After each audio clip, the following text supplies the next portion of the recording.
प्रश्न है, अंतःकरण की वृत्ति के 4 रूप हैं, मन, बुद्धि, चित्त और अहंकार।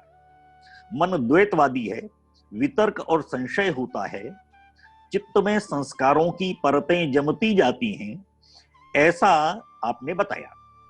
आपने यह भी कहा कि योग दर्शन में मन को ही चित्त की संज्ञा दी गई है, अतः यह दोनों एक ही हैं।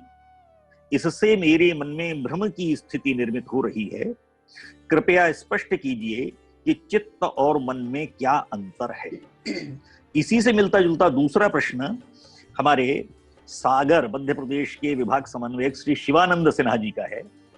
अहंकार विधायक रूप या दायित्व बोध रूप में बलवान कैसे हो? अहंकार बाधक न बने, इसके लिए क्या करना चाहिए? तीसरा प्रश्न इसी के संदर्भ में है, थोड़ा सा आगे बढ़कर। डॉक्टर राधेश्याम गुप्त जी मेरठ प्रांत से, तेजस्वी, कुशाग्र एवं विशाल बुद्धि के लिए विद्यालय में क्या कर सकते हैं? ऐसे ये 3 प्रश्न मैंने एक साथ आपके सामने निवेदन किए हैं। आदरणीय ताई, हमारे विभिन्न शास्त्रों में अंतःकरण के बारे में चर्चा की गई है और एक ही बात को, एक ही पदार्थ को विभिन्न नामों से उसमें बताया गया है, ऐसा मैंने कहा था। तो पातंजल योग सूत्र में अंतःकरण चतुष्टय ऐसे 4 नहीं दिए गए हैं, केवल चित्त ही कहा। तो मन, बुद्धि, अहंकार और चित्त सब मिलकर जो होता है उसको एक ही संज्ञा दी गई, चित्त। मैंने यही बताया ही था, भगवद गीता में मन ऐसा बताया, उसमें अहंकार भी आता है, बुद्धि भी आती है और चित्त भी आता है। ये चारों का उल्लेख भगवद गीता में है। भगवान शंकराचार्य ने मन, बुद्धि, अहंकार और चित्त ऐसे अहंकार चतुष्टय ये बताया। मनुष्य का जो व्यक्तित्व है उसका एक स्थूल रूप है जो बाहर का है, उसमें ज्ञानेंद्रियां और कर्मेंद्रियां हैं। मनुष्य के व्यक्तित्व का एक सूक्ष्म स्वरूप है जो अंतःकरण चतुष्टय से बना हुआ है और ये सारे के सारे प्रकृति से बने हुए हैं। इन सब में जो चेतन तत्व है वो आत्म तत्व है। ऐसा मनुष्य का व्यक्तित्व आत्म तत्व, अंतःकरण और स्थूल शरीर या बहिःकरण ऐसा बना हुआ है। इस सूक्ष्म शरीर को या अंतःकरण को, उसके सारे व्यापारों को समझने के लिए, उनका विश्लेषण करते हुए उनके सारे कार्यों को, उनके स्वभाव को समझने के लिए ये 4 शब्दों का प्रयोग किया गया है, मन, बुद्धि, अहंकार और चित्त। इनको समवेत रूप में योग सूत्र में समझाया गया, इसलिए वहां एक ही संज्ञा है, चित्त। अब ये जो 4 हैं मैं संक्षेप में बताऊंगी कि मन द्वंद्वात्मक है, ऐसा मैंने बताया था। द्वैत और द्वंद्व उसमें अंतर है। तो द्वंद्व माने जिसके 2 पहलू होते हैं, 2 पहलू हमेशा जुड़े हुए रहते हैं, वो एक सिक्के के 2 पहलुओं की तरह होते हैं। 2 पहलू के बिना सिक्का कभी होता ही नहीं है। ऐसे मन का स्वरूप द्वंद्वात्मक है और वह संकल्प विकल्प करता रहता है। मैंने एक सोचा तो ठीक उससे उल्टा दूसरा भी तुरंत सोचेगा, ये चाहिए तो ठीक उससे विपरीत दूसरा भी चाहिए। और इसलिए हमारी भावनाओं में जितने भी द्वंद्वात्मक शब्द हैं, संकल्पनाएं हैं, वो मन के विषय हैं। इसी का उदाहरण मैंने दिया था, सुख और दुख मन को होता है, मान और अपमान मन को लगता है, राग और द्वेष मन को ही होता है, रुचि अरुचि मन को ही होती है, ये द्वंद्वात्मक है। बुद्धि संकल्पात्मक है, निश्चयात्मिका है, यानी 2 में से एक। जी, मैंने आपको अभी लिंक भेजा है, आपके प्रश्न का उत्तर चल रहा है। जब निश्चयात्मिका हो जाती है तो वो बुद्धि है, परंतु वो भी अंतःकरण का ही एक आयाम है। इधर संकल्प विकल्पात्मक मन और निश्चयात्मिका बुद्धि। बुद्धि हमेशा निर्णय करती है, बुद्धि हमेशा विवेक करती है। विवेक करती है माने अच्छा क्या है, बुरा क्या है, करना क्या चाहिए, क्या नहीं करना चाहिए, उचित क्या है, अनुचित क्या है, सत्य क्या है, असत्य क्या है, इसको परखने का काम, जानने का काम, समझने का काम, उसके ऊपर निर्णय करने का काम और उसके आधार पर विवेक करने का काम बुद्धि करती है। अहंकार अहम तत्व है। हम सर्वसामान्य व्यवहार में उसका नकारात्मक रूप ही हमें दिखाई देता है, परंतु इसका विधायक भी है। मैंने आप थोड़ा विचार करेंगे तो समझ में आएगा कि आत्म तत्व तो न करता है, न भोगता है, न ज्ञाता है, वो कुछ भी नहीं करता, वो तो चेतन के रूप में रहता है सर्वत्र, परंतु जड़ चेतन दोनों उससे ही बने हैं। तो अब करेगा कौन? तो आत्म तत्व ने बनाया अहंकार, या आत्म तत्व बन गया अहंकार। अहम माने मैं और अहंकार माने मैं करता हूँ, माने जो हमारी क्रियाओं का करने वाला है उसी के लिए संज्ञा है अहंकार। तो वो कर्ता हमेशा अलग अलग प्रकार के होते, परंतु मुझे चाहिए, मैंने किया, मैं करता हूँ, ऐसा ही तो हम हमेशा बोलते रहते हैं। और क्रिया का करने वाला कोई नहीं रहा तो क्रिया ही नहीं होती होगी। इसलिए अहंकार का अस्तित्व मान्य तो करता ही पड़ेगी। अहंकार को हम कर देंगे तो क्रिया ही नहीं होगी। और संसार में क्रिया होती है तो उसका फल भी होता है, क्रिया को ही कर्म भी बोलते हैं। तो कर्म होता है तो उसका फल भी होता है। और भोगेगा कौन फिर? तो फल को कौन भोगेगा? जो करेगा वही भोगेगा। इसलिए कर्ता होता है और भोक्ता भी होता है। अब अभी जो विषय आया कि अहंकार के भी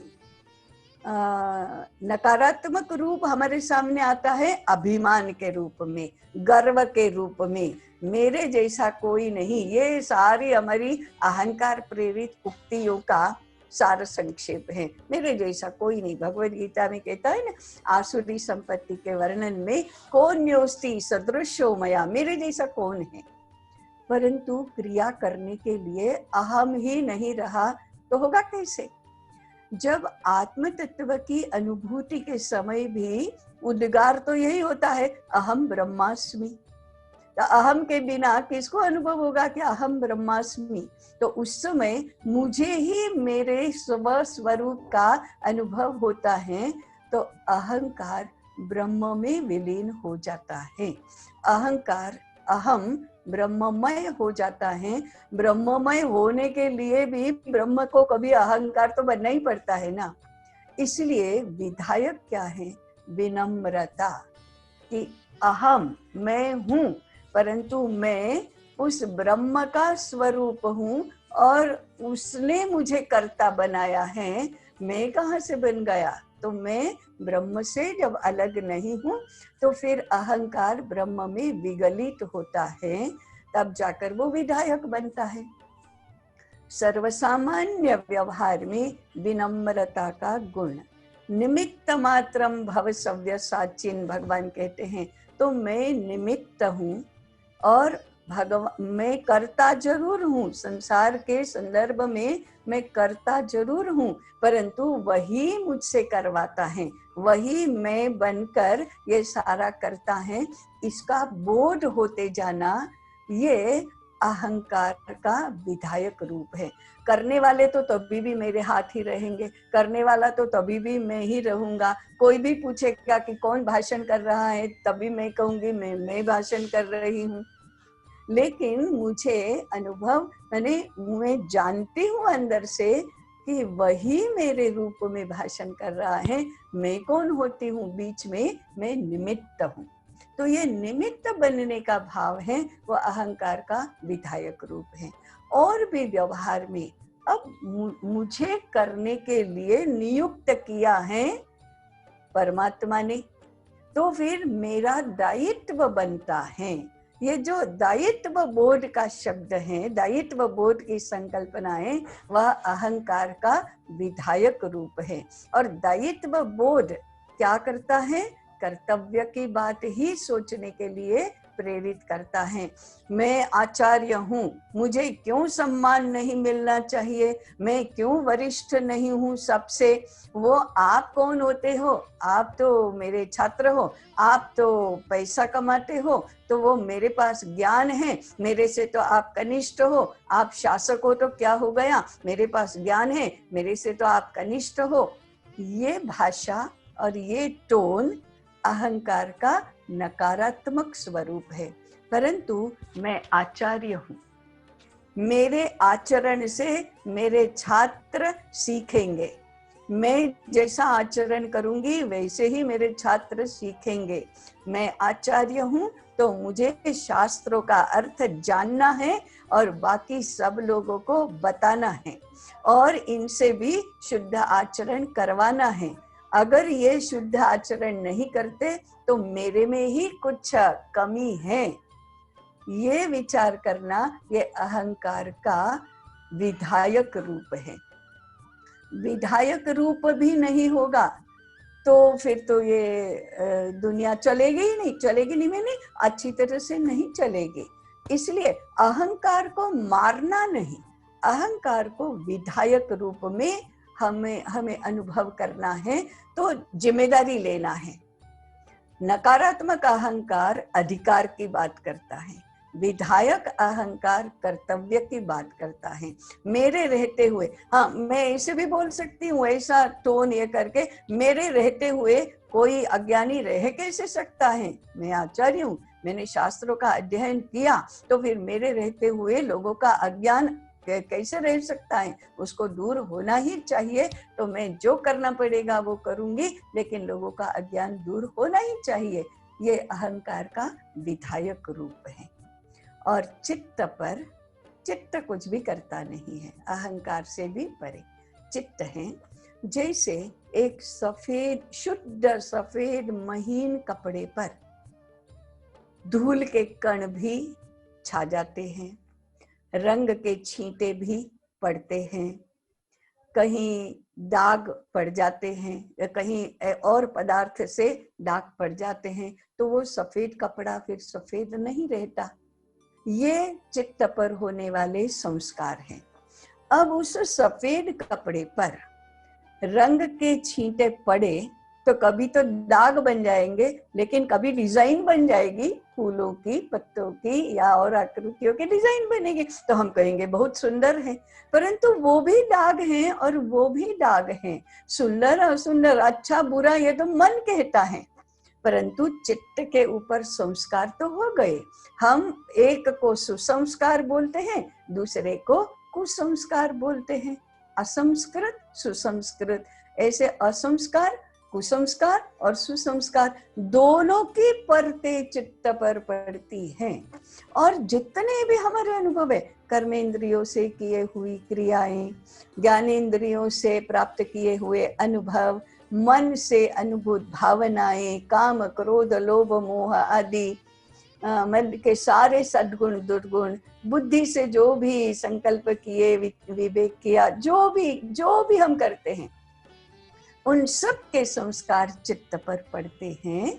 ये चित्त हमारे सारे बाकी बहिकरण और अंतःकरण ने जो भी कार्य किए, उनको संस्कार के रूप में अपने पास संग्रह करता है। और वो संग्रह होता ही रहता है, होता ही रहता है, होता ही रहता है। वो खत्म कैसे होता है?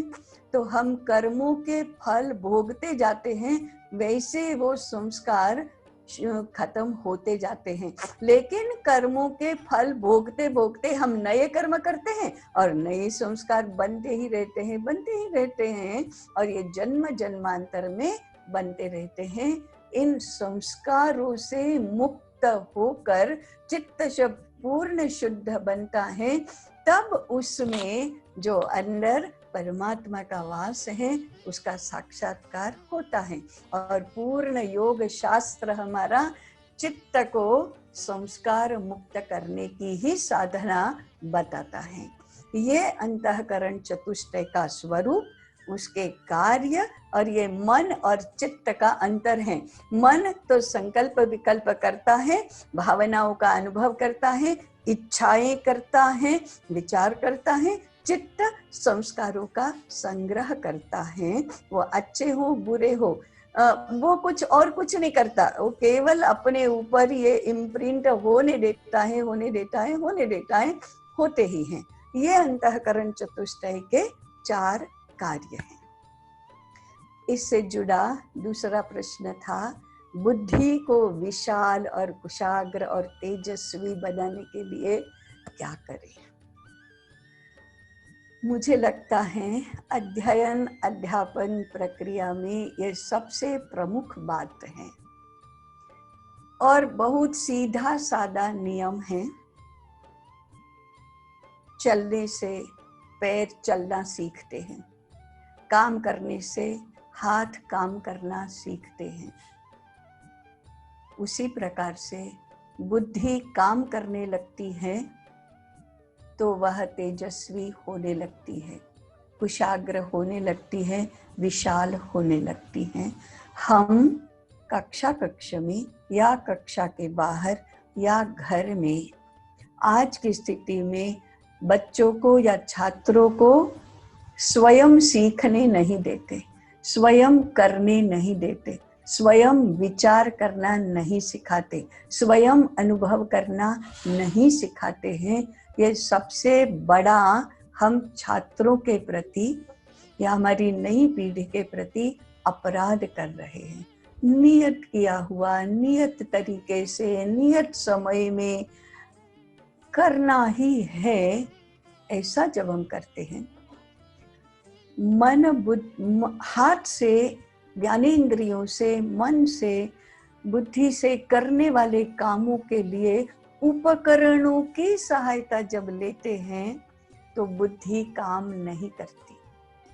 बुद्धि के साधन हैं संश्लेषण, विश्लेषण, तुलना, तर्क, निरीक्षण, परीक्षण, ये सारे साधन हैं। इनका प्रयोग होना चाहिए, सबसे ज्यादा प्रयोग होना चाहिए। बुद्धि के इन साधनों का प्रयोग करने के स्थान पर हम कैलकुलेटर, ये इंटरनेट, ऑडियो विजुअल एड्स, ये सब अधिक लाते हैं, उतना अधिक बुद्धि को काम करने का अवसर नहीं मिलता है। जितनी रट्टेबाजी होती है, जितना स्मरण शक्ति पर जोर दिया जाता है, जितना बताया हुआ बोलो कहा जाता है, उतना स्वतंत्र बुद्धि का चिंतन नहीं होता।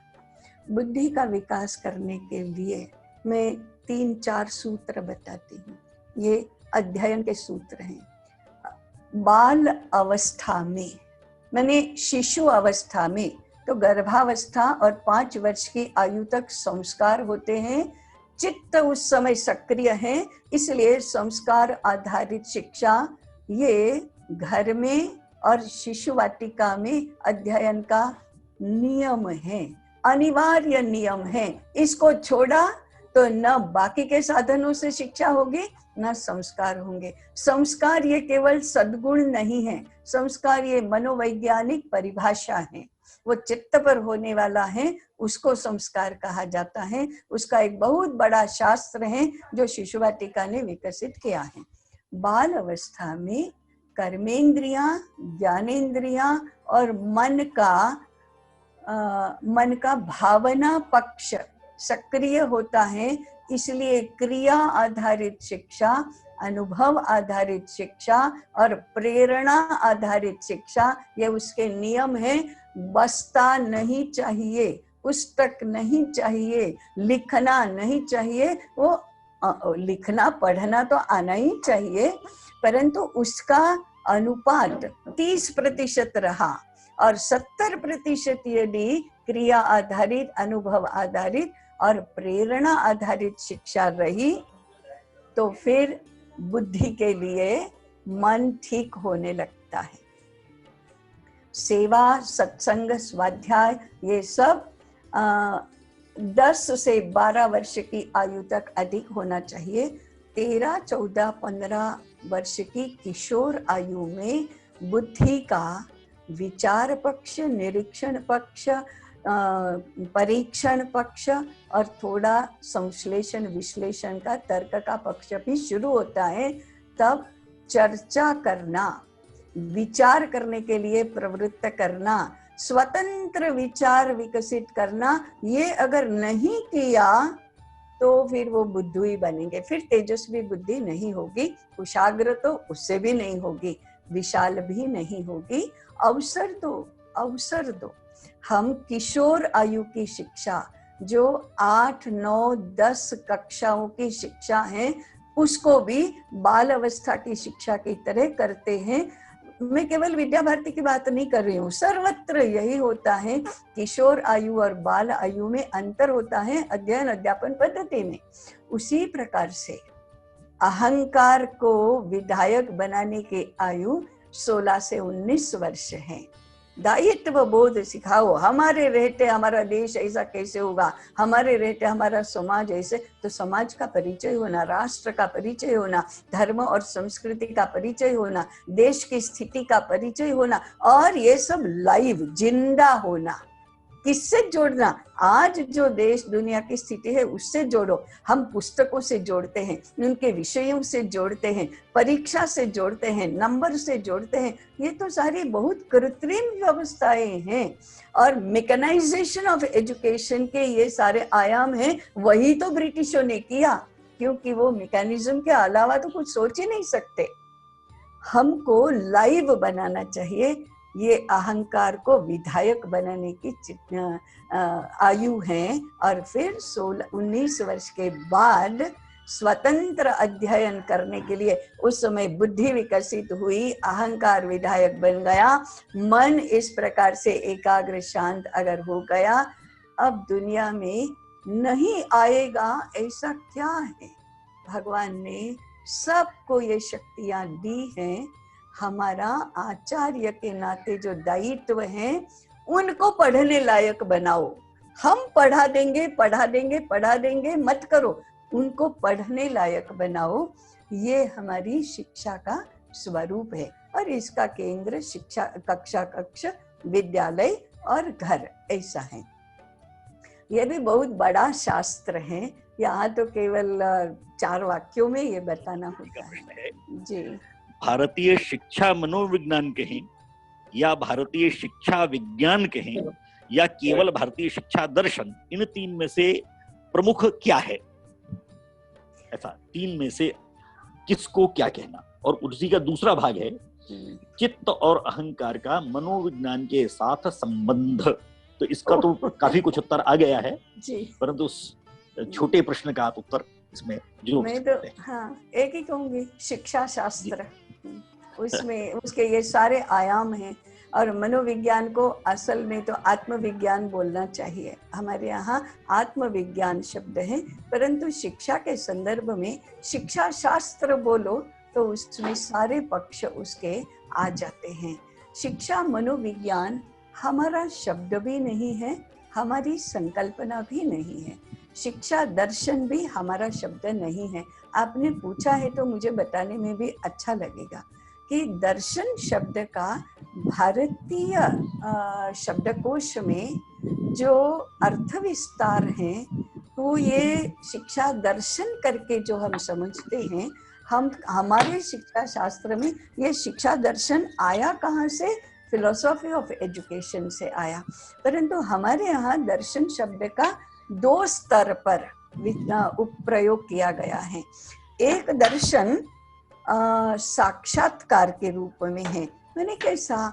तो हमारे ऋषियों ने समाधि अवस्था में इस सृष्टि को जैसे देखा, उस सृष्टि में समाहित जो आत्म तत्व को, परमात्मा तत्व को रियलाइज किया, मैंने हृदय की गहराइयों में उसकी अनुभूति की, और उससे उनका उद्गार हुआ, ओ सर्वम खलु इदम ब्रह्म। और फिर अपने अंदर देखा, अहम ब्रह्मास्मि। ये जो साक्षात्कार है उसको दर्शन कहा गया। तो दर्शन एक तो आत्म साक्षात्कार और सृष्टि साक्षात्कार, उसके अर्थ में दर्शन कहा। और दूसरा ऐसी विचारधारा जो बुद्धि आधारित है, ये बुद्धि का क्षेत्र है, वो हृदय का क्षेत्र है, अनुभूति का क्षेत्र है, और अब ये बुद्धि का क्षेत्र है। बुद्धि के क्षेत्र में तर्कसंगत पद्धति से, शास्त्र बौद्धिक पद्धति से जो एक विचारधारा समझाई प्रस्तुत की जाती है, जिससे 3 शब्द हैं, जीव, जगत और जगदीश, माने जड़, चेतन और ब्रह्म। इन तीनों का अंतर संबंध क्या है, तीनों का स्वरूप क्या है, वो अनुभूति के आधार पर अब जब बुद्धि समझाती है और तीनों से संबंधित सभी प्रश्नों के समुचित उत्तर जिस एक विचारधारा में आते हैं, उस विचारधारा को दर्शन कहते हैं। इसी से हम वेदांत दर्शन और न्याय वैशेषिक दर्शन, योग दर्शन, ये सब समझते हैं। उस अर्थ में ये शिक्षा दर्शन नहीं है। उस स्तर तक यदि शिक्षा को ले जाना है तो हम ये कह सकते हैं कि शिक्षा ये ज्ञान की व्यवस्था है। कभी कभी ज्ञान के पर्याय के रूप में भी उस शब्द का प्रयोग किया जाता है। तो ज्ञान आधारित, ज्ञान निष्ठ जीव जगत और जगदीश का संबंध बताना और जीव उससे जुड़े सभी प्रकार के प्रश्नों का उत्तर इंटीग्रल रूप में प्राप्त करना, ये यदि शिक्षा का स्तर है तो फिर शिक्षा दर्शन ही अपने आप में एक संपूर्ण शब्द बन जाता है। शिक्षा दर्शन फिर शास्त्र का एक भाग नहीं बनता। इसलिए मैंने कहा कि जब हम मूल में जाकर विचार करते हैं तो let us B clear about our terminology. अपने जो पारिभाषिक शब्द हैं उनके बारे में हमें स्पष्ट हो जाना चाहिए, और फिर शिक्षा दर्शन शब्द का प्रयोग हम भारतीय संदर्भ में करेंगे या फिलोसॉफी ऑफ एजुकेशन के रूप में करेंगे, इसके बारे में हम स्पष्ट हो जाएंगे। मैं थोड़ा और भी, गोविंद भाई ने पूछा है इसलिए मैं बता रही हूँ कि इसको अब रिफ्लेक्ट करो अपने सारे आचार्य शिक्षण कार्यक्रम में। आप प्रशिक्षण कहो या शिक्षण कहो, जो भी कहो, आचार्य निर्माण के संपूर्ण तंत्र में, संपूर्ण शास्त्र में, संपूर्ण रचना में इसको रिफ्लेक्ट करो, इसको ले आओ, तो फिर वह भारतीय आचार्य शिक्षा होगी। क्योंकि आचार्य ही तो इन सब का वाहक है। आचार्य को ही तो ये, आचार्य के ऊपर ही तो ये सारा प्रक्रियाएं होनी है और उसको ही तो आगे ले जानी है। इसलिए शिक्षा दर्शन का तात्पर्य भारतीय अर्थ में हम इन सारे दर्शनों के साथ उसको रखेंगे या फिर शिक्षा शास्त्र कहेंगे। शास्त्र शब्द हमेशा बौद्धिक स्तर पर प्रयुक्त होता है। शास्त्र ये बुद्धि का विषय है। पश्चिम में और भारत में, पश्चिम में बुद्धि इज द अल्टीमेट पैरामीटर, सबसे ऊपर पैरामीटर है, मानक है, वो बुद्धि है। बुद्धि से परे यो बुद्धि है परतस्तु सहा, बुद्धि से परे आत्म तत्व है। पश्चिम में आत्म तत्व की संकल्पना ही नहीं है, इसलिए बुद्धि से पर की बात वो करते नहीं है। हमारे यहाँ बुद्धि से पर अनुभूति की बात की गई और उसका संबंध आत्म तत्व से है, परंतु बुद्धि प्रामाण्य भी अपने आप में बहुत मायने रखता है। वही शास्त्र प्रामाण्य है, वही आप्त वाक्य है। तो बुद्धि के स्तर पर जो भी निरूपण होता है उसको शास्त्र कहा जाता है। अनुभूति जिसको हुई है वह अपनी अनुभूति को, जिनको अनुभूति नहीं हुई है परंतु जो बुद्धिमान है, उसको समझाने के लिए जब शब्दों में उसको प्रस्तुत करता है तब वह शास्त्र होता है। हमारे सर्वसामान्य व्यवहार में भारत कहता है कि शास्त्र प्रामाण्य होना चाहिए, परंतु उससे आगे जाकर कहता है शास्त्रों के लिए प्रमाण अनुभूति है। इसलिए वेद हमारे सनातन प्रमाण हैं। ऐसा ये शिक्षा शास्त्र कहा तो फिर ये सारे विषय उसमें ही आ जाते हैं। और शिक्षा दर्शन कहा तो उसको तो प्रतिष्ठा हमें प्राप्त करवानी है। अभी भारतीय दर्शन को कक्षा कक्ष तथा तदनंतर जीवन में स्थायी बनाए रखने की क्या पद्धति हो सकती है, पहला हिस्सा इसका। दूसरा उससे जुड़ा हुआ ही लगता है, धर्म तथा सत्य आधारित आचरण का कष्ट से क्या संबंध है। इसका प्रात्यक्षिक विद्यार्थियों को सत्य व धर्म से दूर क्यों करता है। तीसरा प्रश्न आपके उस दिन के उद्बोधन के एक वाक्य पर आधारित है, जो होता है वह करने से होता है या संकल्प से। और चौथा भाग है इस प्रश्न का, पंचकोश का विकास होता है या शुद्धि।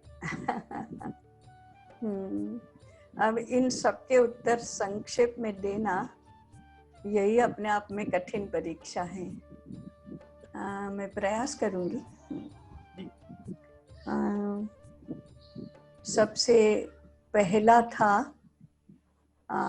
भारतीय दर्शन को कक्षा कक्ष में कैसे। हाँ, ये मैंने दर्शन वाले विषय प्रतिपादन में कहा था कि भारतीय दर्शन माने भारतीय जीवन विचार, जीवन दृष्टि।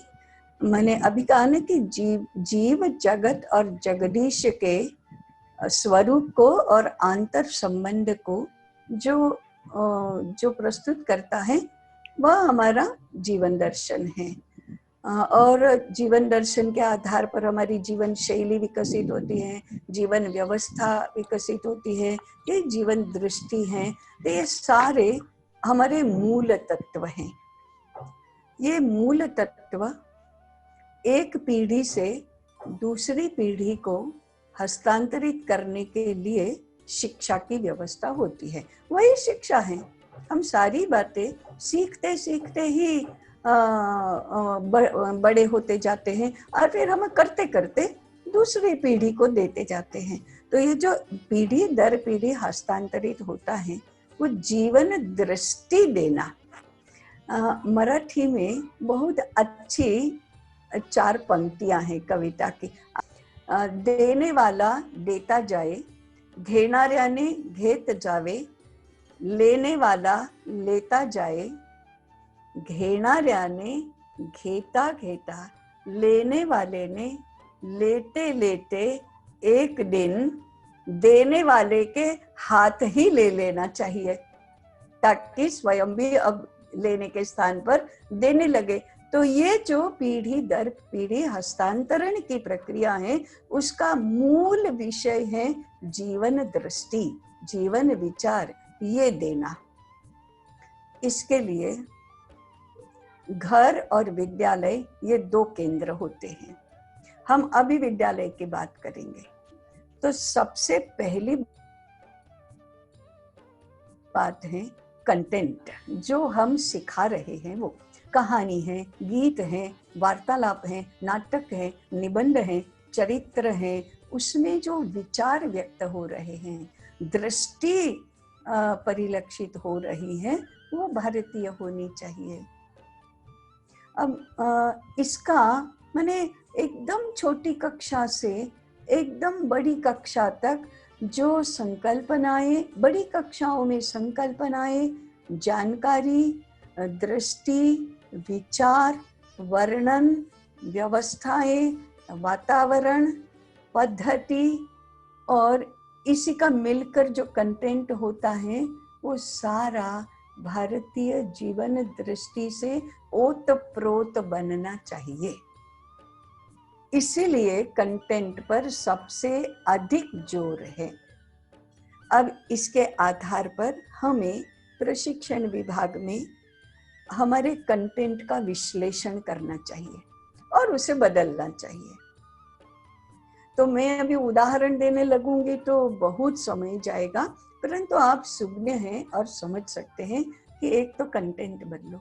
दूसरे, मनोविज्ञान का जब हमने विश्लेषण किया तो उस समय पद्धति पर बहुत जोर था, तो पद्धति बदलो।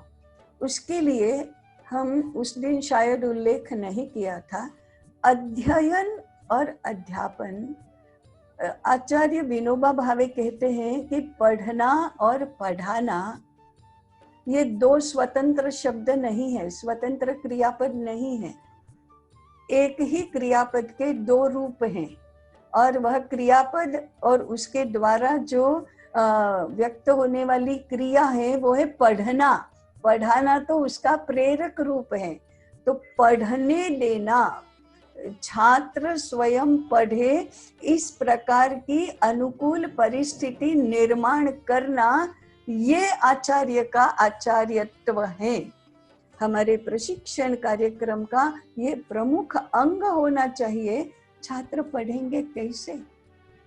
तो छोटी आयु में बच्चों को बोलना चाहिए, हिलना डुलना चाहिए, काम करना चाहिए, दौड़ना भागना चाहिए, विभिन्न प्रकार के प्रयोग करना चाहिए। उनको पढ़ना चाहिए, उन्होंने अध्ययन करना चाहिए। इससे वो परिलक्षित होते, इससे वो होता है। तो भारतीय जीवन दृष्टि उससे होती है। हमारी कथाओं में प्रकृति के साथ संबंध निर्माण करना, हम कहानी बताते हैं परंतु संबंध निर्माण करना ये बहुत ही महत्वपूर्ण बात है। अभिज्ञान शाकुंतल में शकुंतला, प्रियंवदा और अनुसुईया वृक्षों का सेचन, पानी पिला रही है।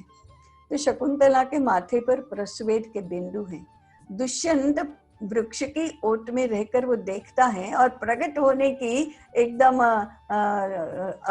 अवसर खोज रहा है। अवसर मिल गया और वो प्रकट होता है। चाटुकारिता करने के लिए वो कहता है शकुंतला की ओर देखकर कि कण्व मुनि कितने कठोर हृदय के हैं, इतनी कोमल कन्याओं को वृक्षों को सेचन करने जैसा कठिन काम दिया है, क्योंकि उसके माथे पर प्रस्वेद बिंदु है। तो शकुंतला कहती है ये मेरे लिए श्रम का काम नहीं है।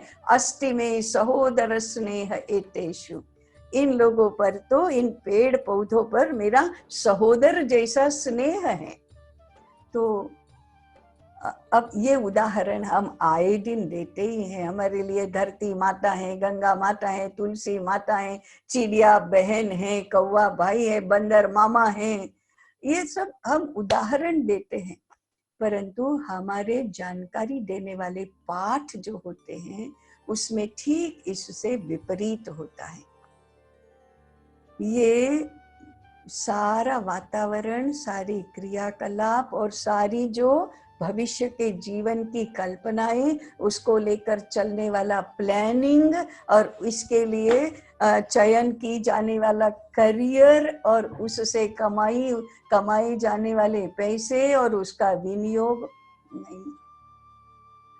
पैसा खर्च कैसे किया जाना चाहिए, भोजन के साथ कैसा व्यवहार होना चाहिए, हमारे अपने जीवन के प्रति कैसी दृष्टि होनी चाहिए, ये सिखाने के लिए कंटेंट और पद्धति दोनों बदलने की आवश्यकता है।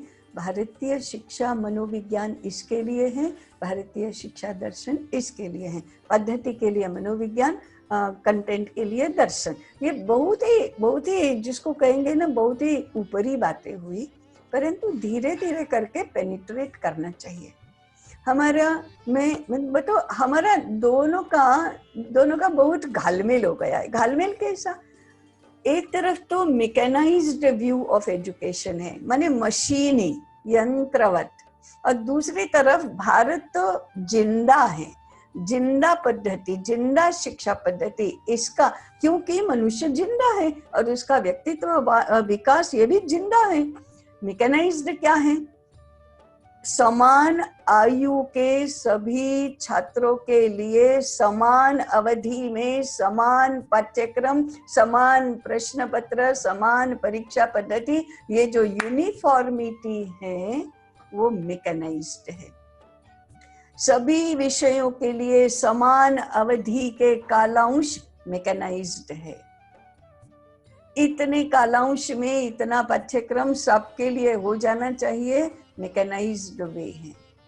100 नंबर के प्रश्न पत्र में से इस प्रश्न के इतने नंबर, इस प्रश्न के इतने नंबर और इतने समय में इसका उत्तर लिखना मैकेनाइज्ड है।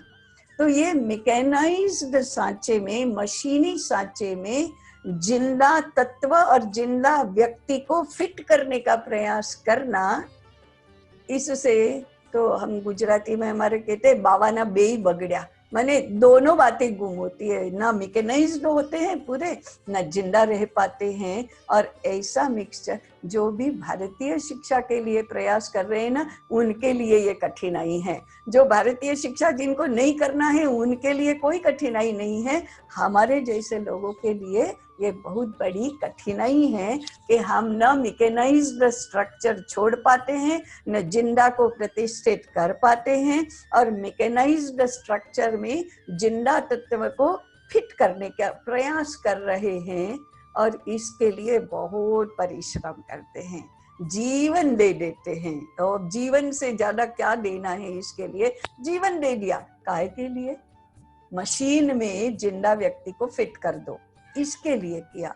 तो मैंने, मेरा पहला प्रश्न का तो ये उत्तर है कि दर्शन और मनोविज्ञान को कक्ष में लाना, तो ये कक्ष में नहीं, संपूर्ण शिक्षा की व्यवस्था में लाना।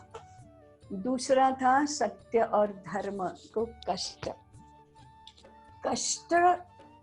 से के साथ दुख का भाव जुड़ा हुआ है। नहीं चाहिए, कष्ट से तो मुक्ति चाहिए हमेशा, ऐसा ही भाव होता है। कष्ट को यदि परिश्रम कहते हैं या श्रम कहते हैं, तब तो श्रम ये विधायक शब्द है, और श्रम तो करना ही चाहिए। श्रम की प्रतिष्ठा भी करना चाहिए, और श्रम की प्रतिष्ठा अपने अच्छे भाव से, माने अपने अंदर आ जाए, इसलिए बचपन से ही जीवन के साथ काम करते करते जुड़ना चाहिए। घर से भी बच्चे नहीं जुड़ते क्योंकि काम नहीं करते, विद्यालय से भी नहीं जुड़ते क्योंकि मनोवैज्ञानिक दृष्टि से एक ऐसी संकल्पना जो पश्चिम की है वो जुड़ गई है, काम करना अच्छा नहीं है, करवाना श्रेष्ठ है। काम करवाने वाले मैनेजर हैं, वो बड़े हैं, काम करने वाले मजदूर हैं, वे छोटे हैं। पुस्तक पढ़ना अच्छा है, हाथ में झाड़ू लेकर कक्षा की सफाई करना कनिष्ठ है। तो पुस्तक पढ़ो, हाथ में झाड़ू कैसे ले सकते हो, पोंछा कैसे लगा सकते हो। अपने काम स्वयं नहीं करना और दूसरों से करवाना, इसमें भी श्रेष्ठत्व आ गया। तो मुझे लगता है कि श्रम को प्रतिष्ठित करना चाहिए और विचार करना चाहिए कि प्रतिष्ठित कब होगा। यद्यदाचरति श्रेष्ठः तत्तदेवेतरो जनः। बड़े यदि श्रम करने लगेंगे तो छोटे तो अपने आप करेंगे, क्योंकि फिर श्रम करना ये बड़प्पन का लक्षण होगा, क्योंकि बड़े करते हैं। तो ये तो श्रम प्रतिष्ठा करना अत्यंत आवश्यक है। और शिक्षा क्षेत्र में पैसे के तुलना में ज्ञान और सद्गुण का मूल्य, सम्मान, आदर अधिक है, ऐसा हम प्रतिष्ठित कर पाएंगे तो सत्य और धर्म के आधार पर समाज प्रतिष्ठित होगा। ये ज्ञान के क्षेत्र में होना चाहिए। ज्ञान की श्रेष्ठता, ज्ञान निष्ठा किसको कहते हैं? मैं ज्ञान के क्षेत्र में कार्य करता हूँ, ज्ञान की प्रतिष्ठा कभी भी कम नहीं होने दूंगा, पैसे वाले के सामने झुकूंगा नहीं, सत्ताधीन है उसके आगे झुकूंगा नहीं, ज्ञान के सामने सबको झुकना पड़ेगा। ज्ञानवान होकर विनम्र भी होना और ज्ञानवान होकर गौरवशील भी होना। गौरव यही गुरुता है ना। तो ज्ञान की गुरुता मेरी नहीं, मेरे अंदर जो ज्ञान है उस ज्ञान का गौरव, ये समाज को सत्य और धर्म पर प्रतिष्ठित करने के लिए बहुत ही सक्षम और सार्थक माध्यम है। ये कंटेंट के साथ नहीं जुड़ा हुआ, एक कुल मिलाकर हमारी मानसिकता के साथ जुड़ा हुआ ये प्रश्न है। तीसरा था, एक तो चौथा तो था पंचकोश शुद्धि होती है, और तीसरा था अहंकार। जो होता है वह करने से या संकल्प से?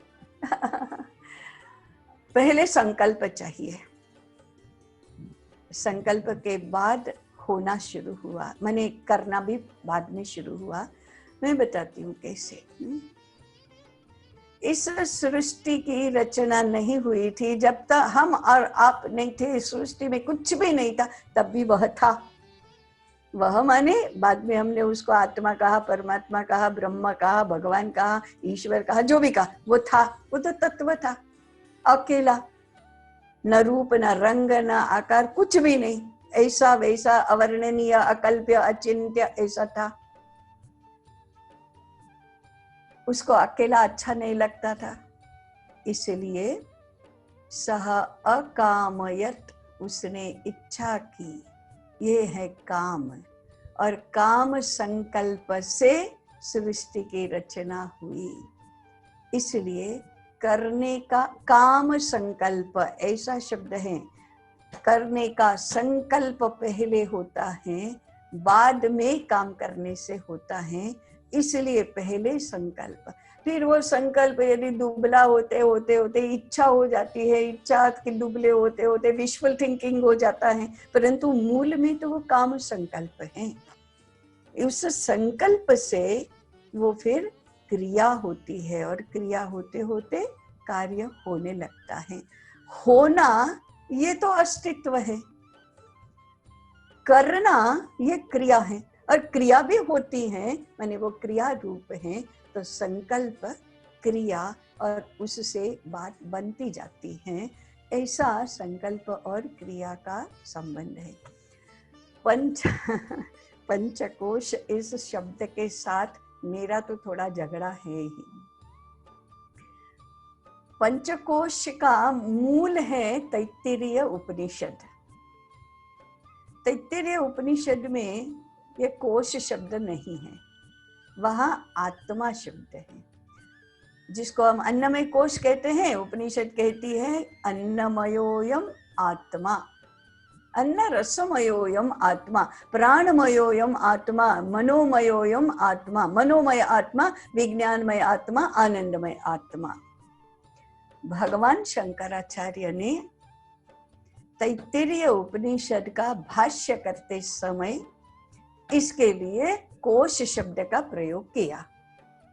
इसलिए कोश शब्द उपनिषद का नहीं, भाष्य का शब्द है।